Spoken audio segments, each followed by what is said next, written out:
It's Monday, May 5th. We're all filled with pain and sorrow because we just want them found. We want them home. A mother's plea. The desperate search for two missing children in Nova Scotia enters a fourth day.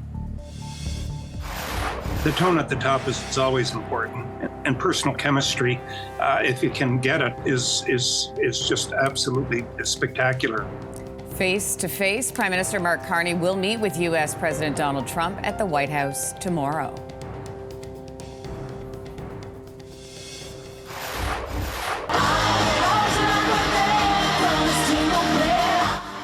More than 2 million people at a Lady Gaga concert in Brazil. Police say the free concert was the target of an alleged bomb plot. Behind the net, Velarde back for the line. Ehlers moves in, shoots, and he fed on that, got it back again. Far side, quick shot, deflected in front. They score! That took this into OT, but unbelievable. The Jets coming back to win Game 7 in double overtime, sending the Blues home. Stay with us, Canada. Your morning starts right now.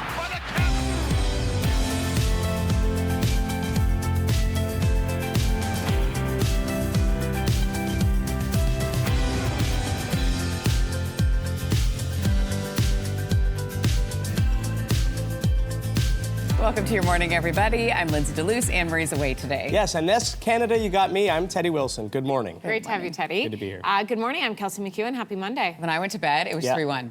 It was 3. Oh, right. Yeah, and I was like, oh, that's too bad. You're like, oh, and then goodness. waking up to that news this morning, obviously we're talking about the Jets game. Yeah, double overtime. What? Yeah. I went to bed with 4 minutes left in the third, and I was like, well, Yeah, that's what I thought. too bad. And then all of a sudden, it was like, I felt like an hour had passed and Yeah. they still hadn't come to bed. Yeah. So I knew it was good news. I know you got what a highlights turnaround. coming up. Yeah, we do indeed. And 3 Canadian teams in this round of the playoffs. Exciting. It's really exciting. Let's turn to the top headlines we're following for you this morning. We begin with that search for 2 missing children in Nova Scotia's Pictou County. It's now entering a 4th day. Last night was one of the worst nights because I didn't have them in their beds. And I don't want to go through that another night without them. So 6-year-old Lily Sullivan and 4-year-old Jack Sullivan were reported missing around 10 a.m. on Friday after they wandered from their home. Teams from across the province are carrying out searches on the ground and in the air. At this point, the RCMP say there's no evidence they've been kidnapped. Prime Minister Mark Carney is scheduled to meet with U.S. President Donald Trump tomorrow, and annexation is still on the president's mind. So will you talk to him about making Canada a 51st state, annexing Canada? I'll always talk about that. Trump once again doubling down on his threats in an interview with NBC's Meet the Press. The president also said it's, quote, highly unlikely the U.S. would ever use military force to annex our country. Experts say tomorrow's meeting at the White House could set the tone for our country's relationship with the U.S. for the next 4 years. Prime Minister Carney has said he's going to Washington with the expectation of difficult but constructive discussions. The 2 leaders are expected to discuss tariffs and our broader relationship with the U.S. Well, a week-long shutdown at the Stellantis plant in Windsor starts today. About 4,500 people work at that plant. Last month, the facility was closed for 2 weeks after the U.S. imposed its 25% auto tariff.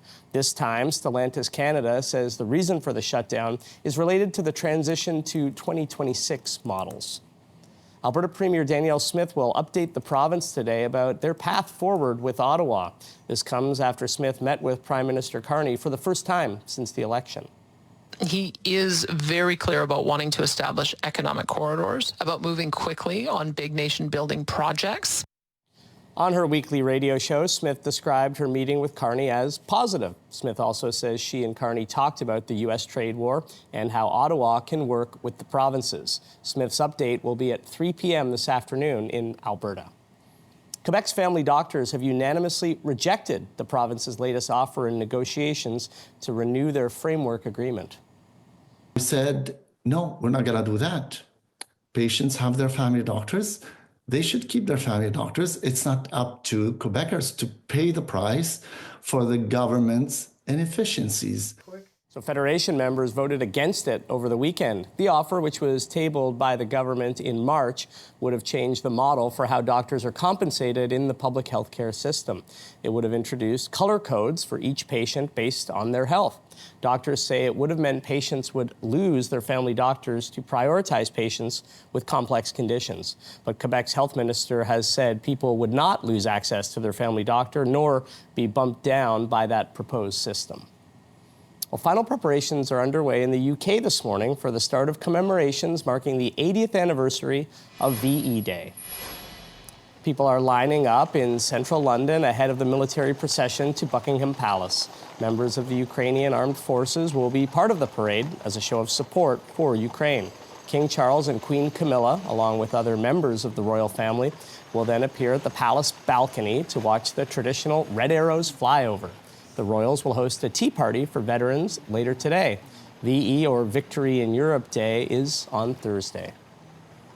Police in Brazil have arrested 2 people for an alleged plot to attack this weekend's Lady Gaga concert.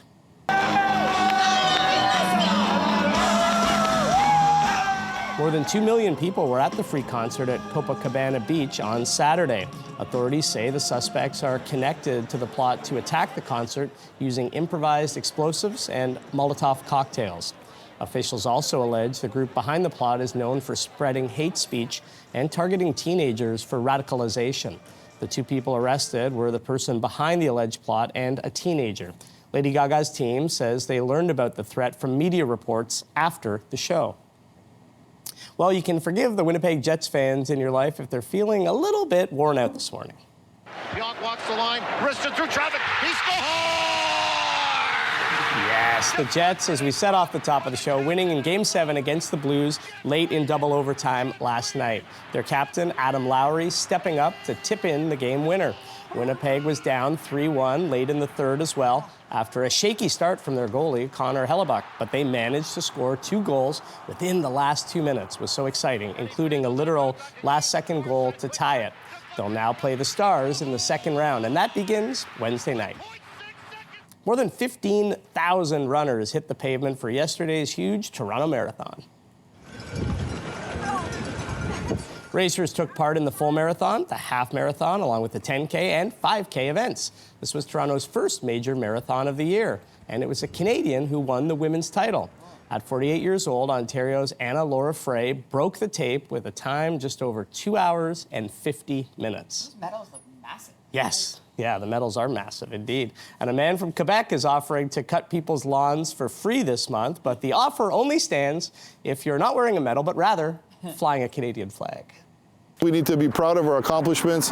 We need to be proud of the nation that we built. That's Paul Henry Danilich. He's the owner of a landscaping company, and he says he wants to renew Canadian pride. He says the flag is a symbol of national unity and is needed now more than ever.